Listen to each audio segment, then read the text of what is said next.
오늘 제가 이렇게 갑자기 앞에 나오게 되어서 아마 놀라신 분들도 있을지 모르겠습니다.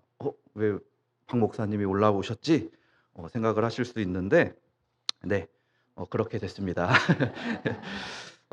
사실은 저도 어제 이제 목사님께 연락을 받고 조금 이제 놀라는 마음도 있었지만 또 한편으로는 그러한 생각이 들었습니다. 원래 이 본문의 말씀, 이 말씀을 제가 수요일에 전하기 위해서 조금 준비를 하고 있던 말씀이었습니다. 그리고 개인적으로는 저에게 있어서는 제가 성경의 말씀 66권 가운데 가장 조금 마음속에 새기고자 하는 본문의 말씀이 바로 이 본문의 말씀이었습니다. 그런데 어떻게 이렇게 우연치 않게 제가 정말 제 마음에 품고 나아가는 성경의 말씀을 우리 천호교회의 모든 가족분들이 함께 모인 자리에서 전하게 되어서 이 또한 하나님께서 '이 말씀을 함께 나누기를 원하셨구나.'라는 마음을 가지고 열심히 준비를 해 봤습니다. 한 가지 조금 우리 청소년부 친구들에게는 미안한 점은 제가 원체 조금 이렇게 딱딱한 사람이다 보니까 말씀을 준비하고 이 딱딱한 말씀을 이렇게 열심히 부드럽게 만드는 데 시간이 많이 드는데 오늘은 조금 그 부분에 있어서는 '부족함이 있을 수도 있겠다.'라는 생각은 있습니다. 그러나 뭐 우리 청년부도 그렇고 청소년부도 그렇고 저하고 뭐 올해 들어서 계속 말씀 듣고 있으니까 그냥 그래도 얼굴을 잘 아니까 한번 들어 주시기를 바랍니다. 자, 그러면은 이제부터 함께 그리스도의 향기라는 제목을 가지고 오늘의 말씀을 나눠 보도록 하겠습니다. 그림을 제가 하나 준비해 왔는데요. 함께 보도록 하시겠습니다. 여러분 혹시 이 그림 어떤 그림인지 아시는 분 계신가요? 우리 집사님께서 지금 말씀을 하셨는데 조금만 더 크게 한번 말씀해 주시겠어요? 어떤 그림이죠? 목단이요? 목단. 제가 꽃을 잘 몰라서 목단. 이 그림이 제가 알기로는 모란꽃에 대한 그림이라고 합니다. 그리고 이 그림이 가지고 있는 아주 재미있는 일화가 하나 있습니다. 어떤 것이냐면은 우리나라의 최초의 여왕이신 선덕 여왕과 관련된 일화가 이 그림과 아주 긴밀하게 연결되어 있습니다. 선덕 여왕께서 덕만공주라고 이 공주로 불리던 시절에 당나라의 태종이 신라 왕실에 이 그림을 보냈습니다. 보시면은 세 가지 색의 아름다운 모란꽃이 그려져 있는데 이 그림과 함께 모란꽃 씨앗을 선물로 보냈다고 합니다. 당시에 신라에는 모란꽃이 없었기 때문에 사람들은 이 그림만 보고 정말 아름다운 꽃이 있구나. 이 씨앗을 심으면 아름다운 꽃이 필 수 있겠구나라고 모두가 박수를 보내는 가운데 오직 한 사람, 어렸던 덕만공주만 이 그림을 가만히 살펴보고 이렇게 이야기했습니다. 이 꽃은 정말 아름답지만 향기는 없을 것입니다. 아마 여기까지 들으시고 그 이야기라고 머릿속에 번쩍하시는 분도 계실 텐데요. 덕만공주의 이야기를 아주 흥미롭게 들었던 그녀의 아버지인 진평왕이 꽃을 직접 본 것도 아닌데 어떻게 향기가 없는 줄 아느냐고 덕만공주에게 물어보았습니다. 그러자 덕만공주가 미소를 지으면서 이렇게 대답했다고 합니다. 그림을 보시면 꽃은 정말 아름답게 활짝 피어 있지만 이 꽃 주변에 벌이나 나비가 한 마리도 그려져 있지 않습니다. 이것은 이 꽃의 향기가 없음을 뜻하는 것입니다. 아마 당나라 황제가 저희를 시험하려고 이것을 보낸 것이 틀림없습니다. 실제로 이후에 이 모란꽃을 심어서 그 꽃의 향기를 맡아보니 덕만공주의 말대로 모란꽃에서 향기가 나지 않았다라는 아주 유명한 일화가 있습니다. 그런데 여기서 여러분들 한 가지 재미있는 사실이 있습니다. 무엇이냐면은 실제 모란꽃은 그 꽃의 향기를 맡으면 아주 은은하고 좋은 향기가 난다고 합니다. 그래서 학자들은 당나라의 태종이 보낸 이 모란꽃의 품종이 우연히 향기가 적었다거나 혹은 정말로 이 신라 왕실의 자질을 시험하기 위해서 의도적으로 벌과 나비를 빼고 이 그림과 함께 씨앗을 보냈다라고도 이야기를 합니다. 그런데 제가 갑자기 말씀을 시작하면서 이 일화에 대해 이야기를 전한 이유가 분명히 있습니다.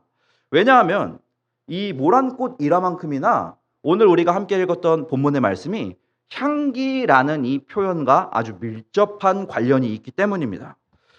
우리가 가지고 있는 성경책 가운데 여러분이 가지고 계신 성경책에도 오늘 본문을 보시면은 아마 이 본문의 소제목으로 이렇게 기록되어 있는 성경책들이 많이 있을 겁니다.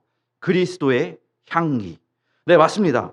오늘 본문의 말씀의 주제가 바로 이 그리스도의 향기에 대한 내용입니다.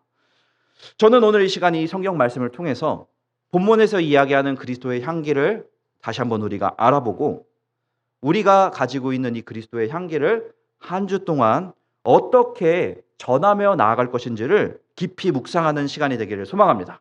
자, 그러면은 본격적으로 말씀을 한번 천천히 살펴보도록 하겠습니다. 먼저 12절과 13절의 말씀을 우리가 다시 한번 읽어보도록 하겠습니다. 12절과 13절 화면을 통해 함께 읽도록 하겠습니다. 읽겠습니다. 내가 그리스도의 복음을 위하여 내가 내 형제 디도를 만나지 못함으로 내 심령이 편하지 못하여 그들을 작별하고 마게도냐로 갔노라. 아멘.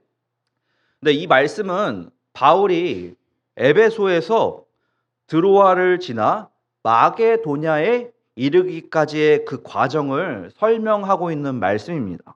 어떤 면에서 이 12절과 13절 말씀은 그냥 바울이 에베소에서 드로아로 갔고 드로아에서 마게도냐로 갔구나라고 그냥 간단한 정보만을 전하고 있는 말씀처럼 보일 수 있습니다. 자, 그런데 우리가 이 말씀을 자세히 들여다보면은 바울이 너무나도 간결하게 쓴 이 이동 과정 속에 어떠한 마음들이 담겨 있는지를 확인할 수 있습니다. 먼저 이 말씀은 제가 말씀드린 것처럼 바울이 에베소를 떠나서 드로아라는 지역에 가는 그 과정에 대해 설명하고 있습니다. 그리고 바울이 에베소에 머무르고 있을 때 출발지죠. 이 에베소에 머무르고 있을 때 어떠한 일이 벌어졌는지가 사도행전 19장에 기록되어 있습니다. 사도행전 19장을 보시면 바울이 이 에베소라는 지역에 머물면서 전도 활동을 할 때에 데메드리오라는 사람을 중심으로 일어난 한 가지 소동에 관하여 기록이 되어 있습니다. 화면에 사도행전 19장의 말씀이 나와 있는데 저희가 38절과 40절, 41절의 말씀을 한번 읽으면서 어떠한 소동이 있었는지를 확인해 보겠습니다. 읽겠습니다.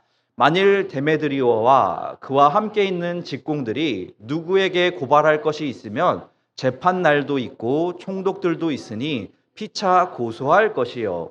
오늘 아무 까닭도 없는 이 일에 우리가 소요 사건으로 책망받을 위험이 있고 우리는 이 불법 집회에 관하여 보고할 자료가 없다 하고 이에 그 모임을 흩어지게 하니라. 아멘. 여러분, 이 말씀을 보시면 바울이 에베소에 머무르고 있을 때 데메드리오라는 사람을 중심으로 소동이 하나 일어났습니다. 바울이 복음을 전하면서 이방 신전에 관한 사업들이 잘 되지 않았습니다. 하나님만을 섬기는 사람들이 생기니 이방 신에 바쳐지는 다양한 재물들과 또 기념 물품들을 판매하던 사람들에게 경제적으로 너무나도 치명적인 타격이 발생을 한 겁니다. 그러니 이대로는 도저히 안 되겠다. 저 바울이라는 사람을 쫓아내자. 언제부터 우리가 기독교라는 걸 믿었느냐? 우리는 이전처럼 이것들을 팔면서 살아야 되니 저 사람을 쫓아내자라는 소동이 벌어졌습니다. 자, 그리고 바울이 이 소동을 경험한 후에 내가 에베소에서의 사역은 이제 마칠 때가 되었구나. 내가 다른 곳으로 떠나야 하는구나 라는 마음을 가지고 드로아라는 지방으로 향하게 되었습니다. 이에 관한 내용이 우리가 함께 읽었던 본문 12절에 기록이 되어 있습니다. 그리고 바울이 이 드로아를 향하여 떠날 때 사실은 크게 두 가지 목적을 가지고 출발을 했습니다. 하나는 바울이 자신과 열심히 동역을 했던 디도, 아마 이 이름을 들어보신 분들 많이 계실 겁니다. 디도와 드로아에서 합류하기로 약속을 했었기 때문에 바울이 이 드로아라는 지방으로 향했습니다. 본래 디도는 바울과 함께 열심히 사역을 했던 동역자였습니다. 그런데 고린도 교회에서 벌어진 문제들로 인해서 바울이 기록한 편지를 전달해 주기 위해 지금 디도는 고린도로 향했고 바울은 에베소에 남아있던 상황이었습니다. 에베소에서의 사역이 어느 정도 마무리되어서 다음에 드로아로 넘어가기로 결정했기 때문에 바울은 고린도로 향했던 디도에게 그럼 우리가 에베소에서 만나지 말고 차라리 다음 사역지인 드로아에서 만나자라는 계획을 세우고 두 사람이 각자의 길을 떠난 것입니다. 오늘날이면은 사실 전화를 하면 얼마나 편할까요? 뭐 무슨 일이 있어도 그냥 전화로 실시간으로 통화를 할 수 있기 때문에 합류하는 일이 큰 문제는 없습니다만 신약 시대에는 그런 일이 불가능하죠.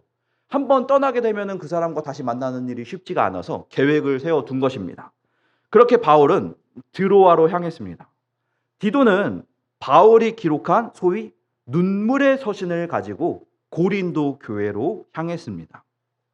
고린도후서 2장 4절을 보시면 바울이 디도에게 전달해 달라고 부탁했다는 서신이 하나 등장합니다. 이것이 소위 눈물의 서신이라 불리우는 편지인데요. 우리가 이 고린도후서 2장 4절의 말씀을 한번 읽어보도록 하겠습니다. 읽겠습니다.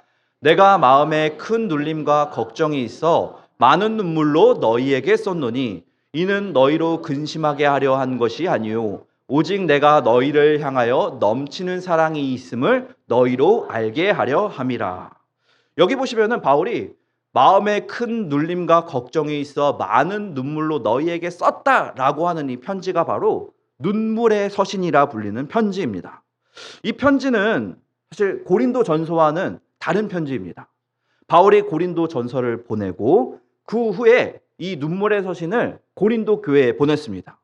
이 편지를 보낸 데에는 상당한 아주 슬픈 배경이 하나 있는데요. 바울은 본래 고린도 교회에 문제가 생겼다는 사실을 알고 편지를 여러 차례 보냈습니다. 아마 첫 시간 기도회를 통하여 들으신 분도 계시겠지만 고린도 전서를 보내기 전에도 이미 편지를 한 통 보냈습니다. 그러나 그들이 그 편지를 받지 않았죠. 그 다음에 고린도 전서를 보냈습니다. 하지만 그럼에도 불구하고 여전히 고린도 교회의 문제가 해결이 되지 않았습니다. 그래서 이번에는 자신이 직접 고린도 교회를 방문했습니다. 분파를 지어서 싸우는 무리들을 진정시키기 위해 고린도 교회를 방문했는데 너무나도 슬프게도 고린도 교회는 바울을 받아주지 않았습니다. 바울을 문전박대하고 그를 쫓아냈습니다. 그렇게 바울이 에베소로 돌아오게 되었습니다. 그리고 그 에베소에서 눈물로써 이 눈물의 서신을 디도를 통해 보내주었습니다. 이렇게 디도가 이 바울의 눈물의 편지를 가지고 고린도로 향했고 바울은 여전히 에베소에 남아 사역을 하는 가운데 데메드리오의 소동을 계기로 이제는 드로아로 떠날 때가 되었다라는 마음을 갖고 드로아로 향하게 된 것이었습니다.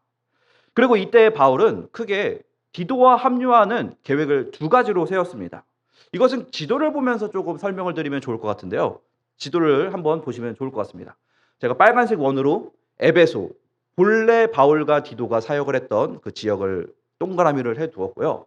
그리고 디도가 바울의 편지를 가지고 갔던 고린도를 제가 동그라미를 하나 쳐놓았습니다. 그리고 에베소의 위쪽에 보시면 드로아가 이렇게 동그라미가 되어 있죠. 자, 여러분 보시면 아시겠지만 바울은 에베소에 있었고 디도는 고린도에 있었고 두 사람의 다음 목적지는 드로아입니다. 자, 저기서 합류하기로 했기에 아주 방법은 크게 두 가지가 있었습니다. 바울은 사실 드로아로 가는 일이 큰 문제가 없습니다. 그냥 북쪽으로 쭉 올라가는 길을 따라가면은 쉽게 갈 수도 있었는데 문제는 디도였습니다. 디도는 드로아로 가려면은 크게 두 가지 방법을 선택해야 합니다. 하나는 배를 타고 드로아로 향하는 것이고 또 다른 하나는 육로로 삥 둘러서 드로아까지 가는 것입니다. 제가 소요 시간이 어떻게 되는지를 조금 찾아보니 배편을 이용한다면 보통 3일에서 5일 정도 걸린다고 합니다. 드로아까지 고린도에서. 그런데 육로로 가려고 한다면은 드로아까지 약 1,400km이고 도보로 간다 치면은 거의 40에서 50일 정도 걸리는 길이라고 합니다. 그러니 여러분들 저희가 디도의 입장이라면 어떤 걸 선택할까요? 당연히 더욱더 빠르고 편한 길인 배편을 선택했을 것입니다. 다만 문제가 있습니다. 오늘날에도 여러분들 배를 타보시면 아시겠지만 종종 배는 결항이 될 때가 참 많이 있습니다. 바다의 상황에 따라서 결항이 되는 경우가 참 많이 오늘날에도 있는데 신약 시대는 더하면 더했지 못하지는 않았습니다. 그렇기 때문에 배편이라는 것은 빠르고 편한 방법이기는 하지만 확실성이라는 측면에서는 매우 떨어지는 방법이었습니다. 어쨌든 바울과 디도는 배편으로 혹은 육로로 합류하는 두 가지 계획을 세우고 드로아에 머물면서 합류하는 것을 고대했습니다. 그렇게 바울이 드로아로 먼저 출발했습니다. 본문을 보시면 바울은 드로아에 도착하고 나서 주 안에서 문이 내게 열렸기 때문에 내가 이곳에서 사역을 시작했다라고 말합니다. 디도는 아직 도착하지 않았지만 바울이 먼저 드로아에 도착했기 때문에 자신이 이곳에서 먼저 열심히 복음을 전하기 시작했습니다. 그런데 바울이 13절을 통해 지금 자신의 마음에 대하여 이렇게 고백을 합니다. 우리가 고린도후서 2장 13절의 말씀을 한번 보도록 할까요? 지금 이 말씀이 드로아에서 먼저 사역을 시작한 바울의 심정을 표현하고 있는 말씀입니다. 함께 이 말씀을 읽도록 하겠습니다. 읽겠습니다. 내가 내 형제 디도를 만나지 못하므로 내 심령이 편하지 못하여 그들을 작별하고 마게도냐로 갔노라. 여러분, 이 말씀을 보시면 바울이 드로아에서 사역을 시작하기는 했지만 그렇다고 해서 그의 마음이 편한 상태는 아니었습니다. 그는 자신의 심령이 불편하다라고 솔직하게 말하는 상황 속에서도 잊지 않고 12절에 기록된 것처럼 그리스도의 복음을 전하는 일에 힘썼습니다. 우리가 신앙생활을 하다 보면 때때로 우리의 삶 가운데 일어나는 일들로 인해 신앙생활을 유지하는 것이 힘겹다라고 느낄 때가 있습니다. 지금은 잠시 신앙생활을 쉬고 이 일에 집중하고 싶다라는 유혹이 찾아올 때가 있습니다. 계속해서 내 눈앞에 보이는 여러 가지 문제와 상황들 때문에 도저히 신앙생활을 당장 할 수가 없을 것만 같은 때가 우리에게 있습니다. 그러한 우리들을 향하여 오늘 본문의 말씀은 드로아에서 그 심령이 불편한 가운데에서도 그리스도의 복음을 전하는 바울을 보여줍니다. 오늘 이 말씀을 통하여 우리가 우리 마음 가운데 우리의 그 신앙생활을 붙잡고 나아갈 수 있는 우리 천우 공동체가 되기를 소망합니다. 바울은 자신의 심령이 불편한 상황이라고 솔직하게 고백하면서도 자신이 해야 할 일을 절대로 내버려 두진 않았습니다. 하나님의 그 사명을 맡은 복음 사역자로서 한 사람의 그리스도인으로서 자신이 해야 할 일을 끝까지 붙잡고 나아갔습니다. 오늘 우리에게 주신 이 말씀을 기억하며 나에게도 그리스도인의 소명이 주어졌음을 기억하시므로 우리가 감당해야 할 그 일들을 끊임없이 붙잡고 나아가는 우리 모두가 되길 소망합니다.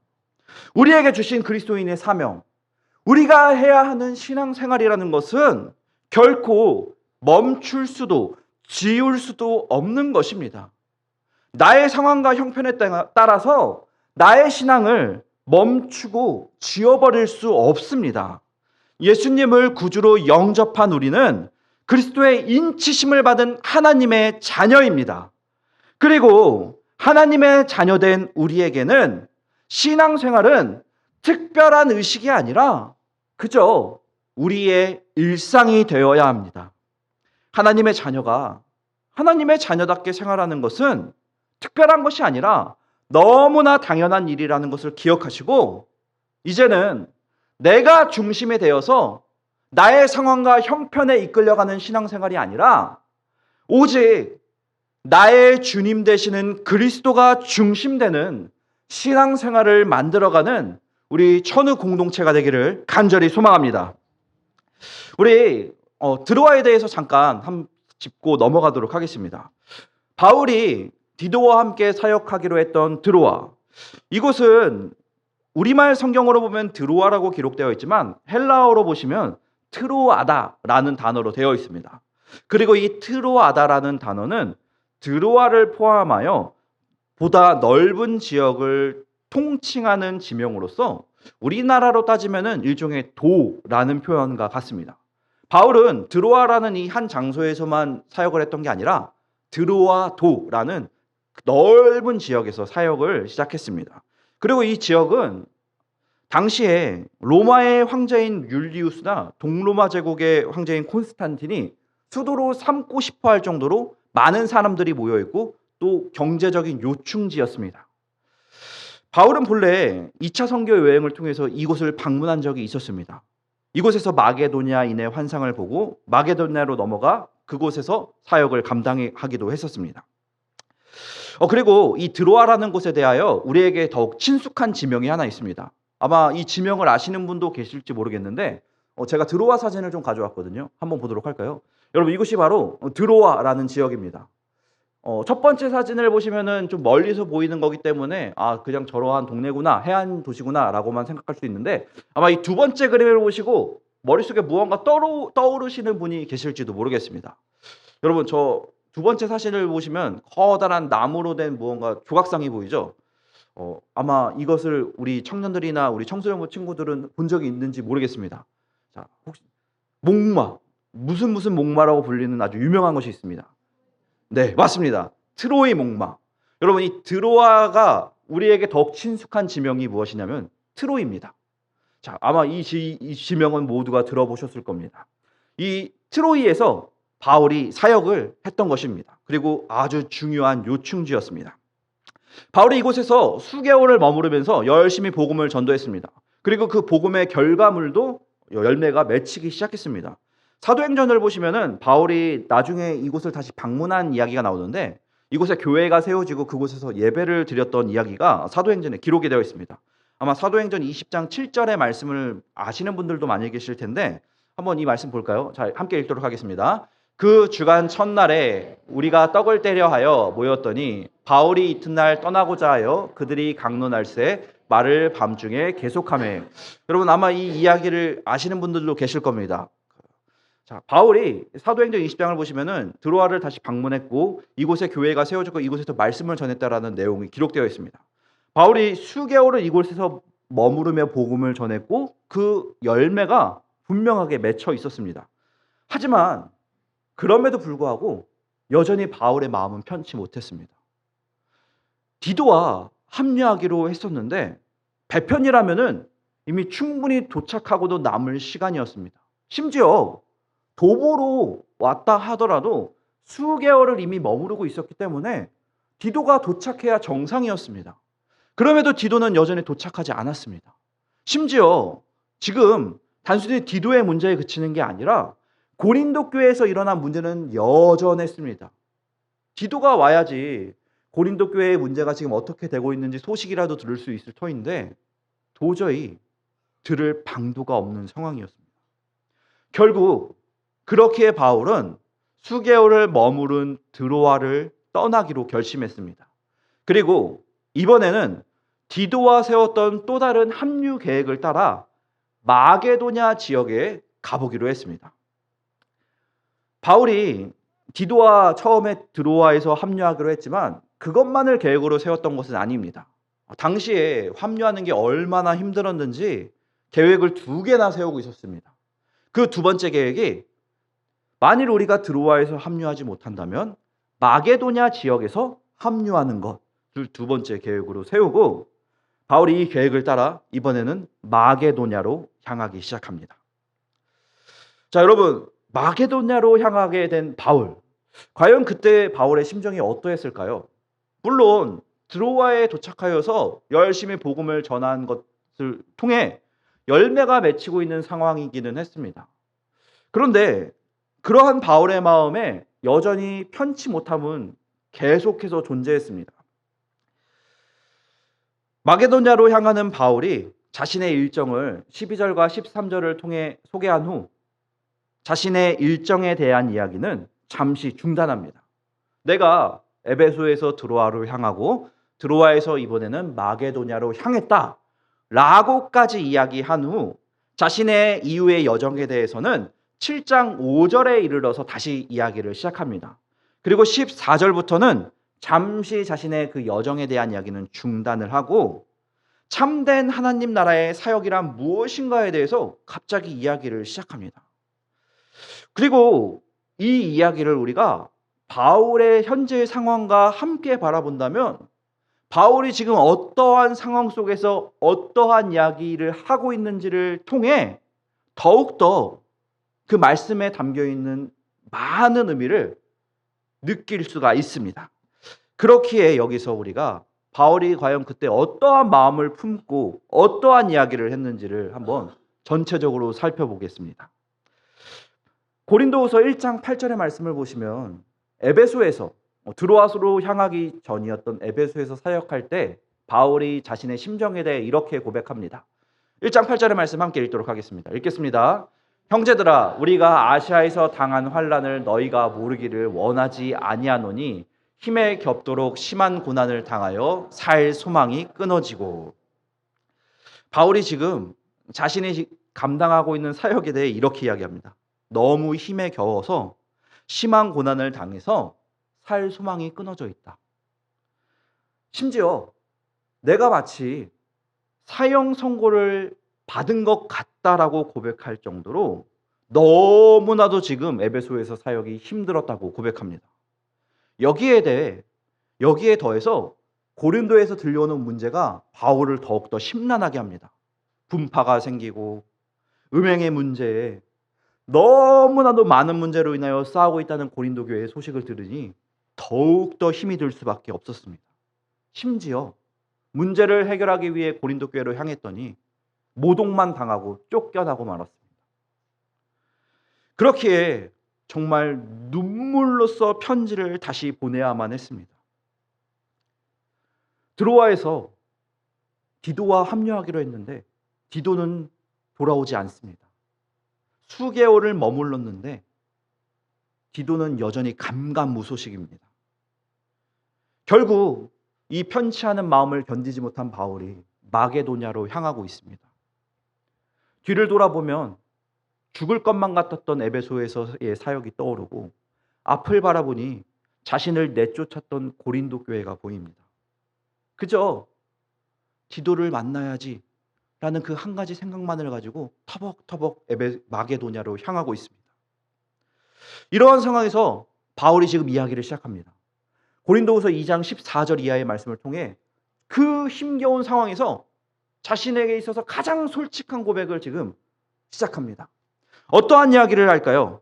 14절의 말씀을 우리가 함께 읽어보도록 하겠습니다. 읽겠습니다. 항상 우리를 그리스도 안에서 이기게 하시고 우리로 말미암아 각처에서 그리스도를 아는 냄새를 나타내시는 하나님께 감사하노라. 여러분, 이것이 지금 너무나도 힘겹게 마게도냐로 향하고 있는 바울의 솔직한 고백입니다. 너무나도 놀라운 일 아닌가요? 너무 힘겨운 상황에서 고린도 교회에서 내쫓아졌던 그 상황 속에서 바울의 가장 솔직한 목소리는 하나님께 감사하는 것입니다. 우리말 성경은 조금 순서가 다르지만 헬라어 원문으로 보시면 그러나 라는 단어가 가장 먼저 나오며 그 뒤에 나오는 단어가 바로 하나님께 감사하노라는 고백입니다. 바울이 너무나도 힘겨운 상황에서 가장 먼저 고백했던 것이 이겁니다. 그러나 나는 하나님께 감사하노라. 이전만 하더라도 죽을 것 같다고 이야기했습니다. 살 소망이 끊어졌다라고 이야기했습니다. 내 마음이 지금 열매가 맺히고 있음에도 불구하고 여전히 편치 못하다고 이야기했습니다. 그렇게 힘겹게 마게도냐를 향하던 바울이 나는 그래도 하나님께 감사한다고 고백합니다. 어떻게 이러한 고백을 할 수 있었을까요? 그 고백을 할 수 있었던 이유가 14절 이하의 말씀에 명확하게 기록되어 있습니다. 그는 이렇게 이야기합니다. 내가 하나님께 감사할 수 있는 이유는 하나님께서 항상 우리를 그리스도 안에서 이기게 하시기 때문입니다. 여기서 바울은 하나님이 나를 이기게 하신다고 말합니다. 우리를 이기게 하신다라고 말합니다. 그리고 이 이기게 하신다에 해당하는 헬라어 단어는 드리암 비온티라는 헬라어로 기록되어 있습니다. 그리고 이 단어는 사실 로마에서 아주 특별한 행사를 지칭할 때 사용하던 말이었습니다. 이 말은 로마에서 정말 특별한 날에만 이루어지는 개선식에 사용하는 단어였습니다. 로마에서도 정말 특별한 승리를 기념하는 행렬에서 사용하던 단어를 바울이 지금 여기에 사용하고 있습니다. 제가 그림을 가져왔는데 이것이 바로 로마에서 정말 특별한 승전을 알릴 때만 이루어졌던 승전식, 개선식의 장면입니다. 이 행진은 정말 까다로운 조건들을 충족해야만 로마에서 벌어졌습니다. 그렇게 로마에서도 정말 몇 년에 한 번 볼까 말까한 아주 놀라운 장관이었습니다. 제가 이 승리식이 언제 이루어지는지를 조금 확인해 왔는데 조건이 참 여러 개가 있습니다. 제가 그 조건을 좀 설명드리도록 하겠습니다.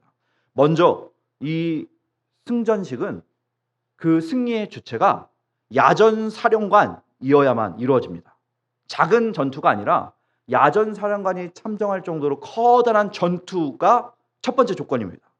그리고 두 번째는 당연히 이 전투가 완승으로 끝나야 하며 이 전투가 끝난 지역에 평화가 찾아와야 하고 내전이 아니라 외국과의 전투에서 승리해야 하며 승리 후에 그 외국의 영토를 차지해야 하고 5천 명 이상의 적군을 죽여야 하며 자국인의 인명이나 재산의 피해는 경미해야 하며 군대가 다시 무사히 본국으로 귀환해야만 이 개선식이 열릴 조건이 갖추어집니다.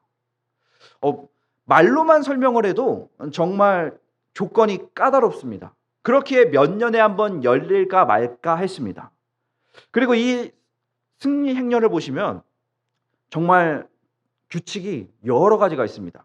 선두에는 정부의 요인이나 원로원의 의원들이 먼저 서고 그 뒤에는 승전한 군인들이 서고 그 다음에는 적군으로부터 빼앗은 전리품이 따르고 그 뒤에는 정복한 나라의 땅 모형이나 성 모형이나 배 모형이 따르고 그 후에는 주피터에게 바쳐지는 황소 모형이 따르고 그 후에 포로로 잡힌 적국의 왕족들이나 고위 인사들, 장군들이 쇠사슬에 묶인 채 따르고 그 뒤에 행정관들, 간수들, 악사들이 따르고 그 뒤에는 향을 피우는 사제들이 따르고 그 다음에 비로소 승전의 주인공인 장군이 자주색 옷을 입고 손에는 상화 지휘봉을 쥐고 머리에는 관을 쓴 채 내필의 말이 이끄는 수레에 올라타 등장을 하는 것이 이 개선식입니다. 그러니 얼마나 화려했을까요? 로마 입장에서는 우리가 진짜 큰 승리를 거두었구나라는 사실을 이 개선식을 통해 한눈에 알아볼 수가 있었습니다. 그리고 바울이 지금 자신의 상황을 이 개선식에 빗대고 있습니다. 내가 이 개선식과 같은 승리를 하나님께서 나에게 맛보게 해주셨다라고 고백합니다. 자신의 그 선교 여정, 죽을 것 같다고 이야기했던 그 선교 여정을 지금 이 승리의 행진에 비교하고 있는 것입니다.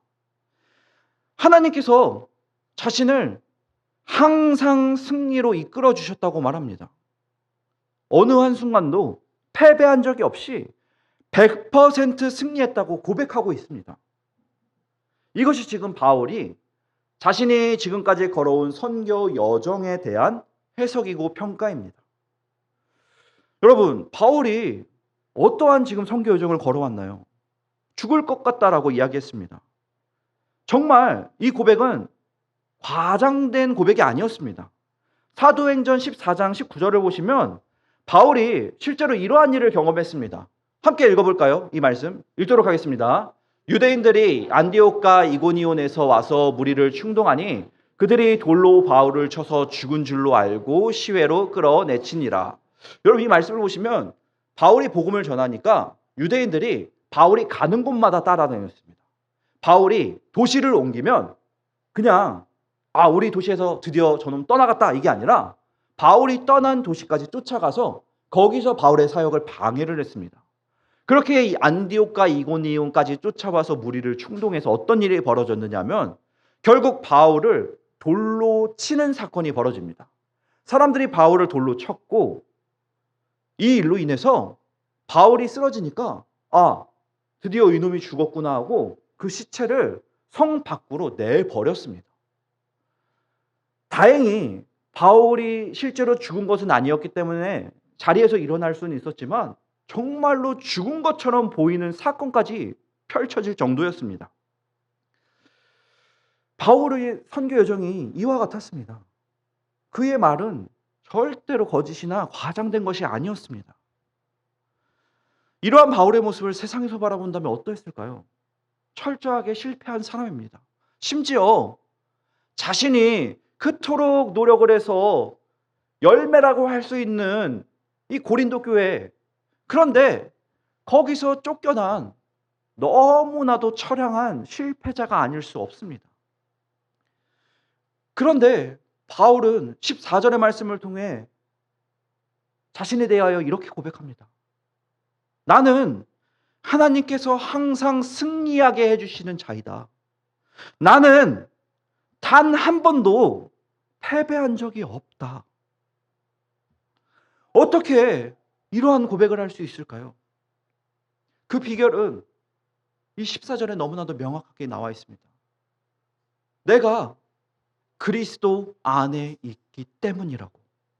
이것이 바울이 항상 승리한 사람이 될 수 있었던 비결입니다. 세상으로 보았을 때는 철저하게 실패한 것처럼 보이는 바울이 성공했다라고 자신 있게 선언할 수 있었던 그 이유는 그리스도 안에 머물고 있었으며 그리스도 안에서 세상은 알지 못하는 진리로서 바라볼 수 있는 시선을 가지고 있었기 때문입니다. 그렇기에 내가 아무리 약하고 힘이 없어도 고난 가운데 있었어도 나의 야전사정관이 되어주시는 하나님께서 내가 너무나도 약한 그때에 하나님의 강함을 드러내셔서 통쾌한 승리를 거두게 해주시며 나의 이 모든 연약한 부분을 선으로 바꿔주시고 힘으로 바꿔주셔서 세상을 이겨내는 놀라운 승리를 맛보게 해주셨다라고 그는 고백합니다. 그리고 이러한 바울의 고백이 그가 걸어온 선교 여정을 통해 그대로 드러나고 있습니다. 그는 1차, 2차, 3차 선교 여행을 통해 회당에 들어가 복음을 전했습니다. 그가 회당에서 복음을 전하면 많은 유대인들이 그의 복음을 듣고 회심을 했습니다. 그러면 그 광경을 지켜본 수많은 유대인들이 바울을 회당에서 마을에서 내쫓아냈습니다. 돌로 치며 그를 쫓아냈습니다. 그렇게 바울이 마을에서 쫓겨나면, 바울이 사라지면 놀랍게도 그 자리에는 폭발적인 이방인의 회심들이 일어났습니다. 바울이 대적자들의 손에 의하여 감옥에 갇히면 감옥 안에 있는 죄수들이 복음을 듣고 회개하였습니다. 도시에서 쫓아내면 다른 도시로 가서 새로운 사람들이 복음을 전해듣는 계기가 되었습니다. 바울에게는 어떠한 인간적인 수단도 없었습니다. 그는 겉으로 보기엔 너무나도 볼품없고 병약한 사람이었습니다. 심지어 말도 어눌했습니다. 하지만 하나님께서 그러한 바울에게 말씀과 성령의 능력을 부어주셔서 가는 곳마다 놀라운 성령의 역사가 일어나도록 변화시켜 주셨습니다. 세상은 실패했다고 바라볼지 모르지만 그리스도 안에서 너무나도 놀라운 성공을 그가 걷는 길마다 맛보게 해 주셨습니다. 이는 하나님께서 어떠한 때에 어떻게 사람들에게 역사하시는지를 너무나도 잘 보여주는 장면들입니다. 하나님께서는 우리가 가장 연약할 때, 그때에 하나님의 말씀에 순종함으로 한 발짝 내디딜 때 하나님의 그 놀라운 권능을 나타내셔서 놀라운 역사를 통하셔서 세상은 알지 못하는 성공을 맛보게 해주십니다. 그렇기에 이 자리에 모인 우리 천호 공동체의 모든 여러분, 하나님의 이 성공 비결을 우리 모두가 깨닫고 우리의 삶을 통해 맛볼 수 있기를 소망합니다. 우리가 정말 모든 것을 내려놓고 너무나도 그 힘겨운 상황 속에서 그럼에도 불구하고 하나님의 말씀에 순종하며 한 발을 내디딜 때, 그때가 하나님께서 우리를 통하여 역사하시는 순간임을 기억하고 나를 통하여 역사하시는 그 하나님의 놀라운 승리를 맛볼 수 있기를 간절히 소망합니다. 끝으로 우리가 15절과 16절의 말씀을 함께 한번 읽어보도록 하겠습니다. 15절과 16절 말씀 함께 읽도록 하겠습니다. 읽겠습니다. 우리는 구원받은 자들에게나 망하는 자들에게나 하나님 앞에서 그리스도의 향기니 이 사람에게는 사망으로부터 사망에 이르는 냄새요 저 사람에게는 생명으로부터 생명에 이르는 냄새라. 누가 이 일을 감당하리요? 아멘. 여러분, 이 말씀도 사실은 앞서 우리가 살펴보았던 로마의 개선식에 빗댄 바울의 비유입니다. 제가 이 개선식에 대해서 말씀을 들을 때 잠시 이러한 이야기를 여러분들에게 설명드렸습니다. 이 개선식을 보시면 사제들이 향을 피우고 이 개선식에 같이 함께 하고 있다라고 말씀드렸습니다. 여러분, 이 개선식이 아주 특별한 행사가 바로 이 향을 피우는 것이었습니다.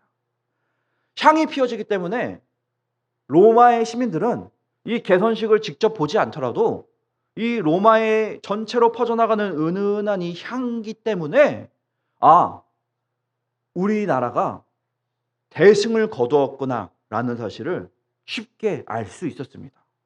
또한 이 개선식에 참여하고 있는 사람들 가운데 아주 특별한 두 무리가 있었습니다. 한 무리는 어떤 사람들이냐 하면 전쟁에 참여했다가 적군에게 포로로 잡혔으나 무사히 생還한 사람들이 이 개선식의 한 행렬을 무리를 지어서 참여하고 있습니다. 그리고 동시에 말씀드린 것처럼 적군에서 포로로 잡혀온 사람들이 함께합니다. 그리고 이 적군의 포로들은 이 행렬이 끝나는 순간 많은 사람들이 죽음을 맞이합니다. 그렇다면 개선식에 참여하고 있는 적군의 포로로 잡혔으나 이제는 풀려났던 로마의 병사들과 이 개선식이 끝나면 죽음을 맞게 될 적군의 포로들, 과연 이 사람들에게 사제들이 피운 이 향기는 어떻게 다가왔을까요? 적군에게 포로로 잡혔을 때 로마의 병사들이 어떤 마음일까요? 나 어떻게 되지? 이러다 죽는 거 아니야? 우리나라가 이겨야만 내가 풀려날 텐데 제발 제발 이기기를 간절히 바랬을 겁니다. 승리를 거두고 돌아왔지만 여전히 진짜 내가 돌아온 건가 하는 실감이 나지 않을 때에 사제들을 통해 맡게 되는 이 향기는 내가 살았구나라는 것을 실감케 하는 너무나도 달콤한 향기입니다. 반대로 적군의 포로들은 어떤 입장이었을까요? 진짜로 내가 졌구나. 이 개선식이 끝나면 나는 이제 죽는 거구나. 그 향기는 죽음의 향기가 될 수밖에 없습니다. 동일한 향기인데 누군가에게는 내가 살아났음을 체감하는, 실감케 하는 향기가 되며 누군가에게는 이제는 내가 정말로 죽는구나라는 사망 선고를 하는 향기가 되고 맙니다. 바울은 지금 그리스도인들이 가지고 있는 향기에 대하여, 그리스도인이 갖고 있는 이 복음에 대하여 이와 같이 평가를 합니다. 이 복음을 전해 듣는 누군가에게는 세상은 알지 못하는 죽음이 인생의 끝이라고 여겨지는 이들에게 죽음 이유가 있음을, 영생이 있음을 알려주는 새 생명을 가르쳐주는 향기가 되지만 누군가에게는 여전히 죽음이 끝이구나라는 이 향기를 거부하는 이들에게는 인생의 끝은 죽음이라는 것을 더욱더 확정짓게 만드는 사망의 냄새라고 이야기합니다. 우리가 가지고 있는 복음의 능력이 바로 이와 같습니다. 여러분, 누군가에게는 죽으면 끝이지 라는 사람에게 그게 아니야. 그 죽음 이후에 영원한 생명이 있음을 가르쳐주는 놀라운 향기가 되지만 복음을 거부하는 이들에게는 여전히 사망의 그늘에 머물게 만드는 너무나도 무서운 힘이 담겨 있습니다. 그렇기에 바울은 이 이야기를 할 때 16절의 끝에 이르러는 이렇게 이야기합니다. 누가 이 일을 감당하리요? 그리스도의 향기가 가지고 있는 능력이 너무나도 크기에 바울은 감탄을 금치 못했습니다. 하나님을 향하여 찬양을 부르는 가운데에서 너무나도 순수하게 그리스도의 향기가 가진 이 힘에 감탄하고 말았습니다. 오늘 이 자리에 모인 천호 공동체의 모든 여러분, 우리가 가지고 있는 그리스도의 복음, 그리스도의 향기가 가지고 있는 능력이 바로 이와 같습니다. 우리는 수많은 사람들을 새 생명에 이르게 하는 놀라운 힘을 가지고 있습니다. 동시에 이 힘은 잘못 사용한다면 사망의 그늘에 있는 이들을 더욱더 그 깊은 곳에 빠져들게 만드는 너무나도 무서운 힘이 담겨 있습니다. 그렇기에 우리에게 주어진 이 힘을 온전히 알고 주님의 말씀 안에서 언제나 이것을 주님의 뜻대로 전하는 우리 천우 공동체가 되어야 할 것입니다. 바울은 끝으로 이렇게 이야기합니다. 누가 이 일을 감당하리요? 바울이 과연 이 일을 감당해야 하는 사람이 누구인지를 몰라서 이와 같이 말했을까요? 결코 그렇지 않습니다. 바울은 이미 이 일을 감당하는 사람들이었습니다. 다만 이 향기가 가지고 있는 힘이 너무나도 크기에 두렵고 떨리는 마음으로 이와 같이 말하고 있습니다. 그리스의 한 신화인 프리기아의 왕 미다스의 일화에 이런 이야기가 있습니다. 아마 여러분들도 모두 다 알고 계시는 이야기입니다. 마이더스의 손이라 불리우는 일화. 손에 닿는 모든 것들을 황금으로 변하게 만드는 왕 미다스가 있습니다. 처음에는 그는 자신에게 주어진 이 놀라운 능력으로 즐거워했습니다. 손에 닿는 것만 다 금으로 바뀌었으니 얼마나 기뻤을까요? 하지만 이내 자신에게 주어진 이 힘이 얼마나 크고 무서운 것인지를 그는 깨닫고 맙니다. 평소처럼 먹을 것을 손으로 잡아 마시려 했을 때 그것이 황금으로 변해버렸습니다. 먹을 수 없었습니다. 자신에게 벌어난 일이 너무나도 큰 실수였다는 것을 깨달은 그가 시리에 빠져 있을 때 자신의 사랑하는 딸이 미다스 왕을 위안하기 위해 위로하기 위해 찾아왔습니다. 그런데 너무나도 사랑하는 딸이 와서 그 사랑을 주체하지 못하고 그 딸을 껴안는 순간 그 딸마저 황금으로 변하고 말았습니다. 아무리 좋고 뛰어난 능력이라 할지라도 그것을 온전히 사용하지 못한다면 그것은 무용지물에 불과합니다. 그렇게 바울은 이야기합니다. 우리에게 주어진 그리스도의 향기를 그리스도 안에서 온전히 감당하는 것은 물론이며 이제 우리가 그것을 아름답게 내뿜기 위하여 반드시 우리가 항상 주 안에 머물러야 한다는 것을 오늘 말씀을 통해 분명하게 또한 수없이 전하고 있습니다. 오늘 이 자리에 모인 천우공동체의 모든 여러분, 우리에게도 주님께서 우리에게 주신 그리스도의 향기가 함께합니다. 내가 예수를 구주로 영접하는 그 순간 우리는 모두가 이 그리스도의 향기를 품게 되었습니다. 이 향기를 통해 변화된 삶을 살아가게 되었습니다. 그러한 우리가 나에게 주신 이 향기를 꽁꽁 감추어 버린다면 우리는 마치 향기 없는 모란 꽃과 같이 그저 겉보기에만 아름다운 사람, 겉보기에만 그리스도인에 머무를 수밖에 없습니다. 주님께서 우리에게 주신 사명은 이 그리스도의 향기를 아름답게 우리가 있는 자리에서 내뿜는 것입니다. 하나님께서 우리에게 주신 이 그리스도의 향기를 소유할 뿐만 아니라 나아가 우리가 밟는 그 모든 자리에 아름답게 전하는, 정말 주님께서 우리에게 주신 그 향기 그대로 아름답게 전할 수 있는 우리 모두가 되기를 간절히 소망합니다. 신앙생활은 상황과 형편에 따라 변화할 수 있을지는 몰라도 결코 멈출 수는 없음을 기억하시고 언제나 그리스도 안에 머물면서 우리에게 주신 그리스도의 향기를 귀하게 여기고 나아가 아름답게 전하는 우리 천우공동체의 모두가 될 수 있기를 간절히 소망합니다.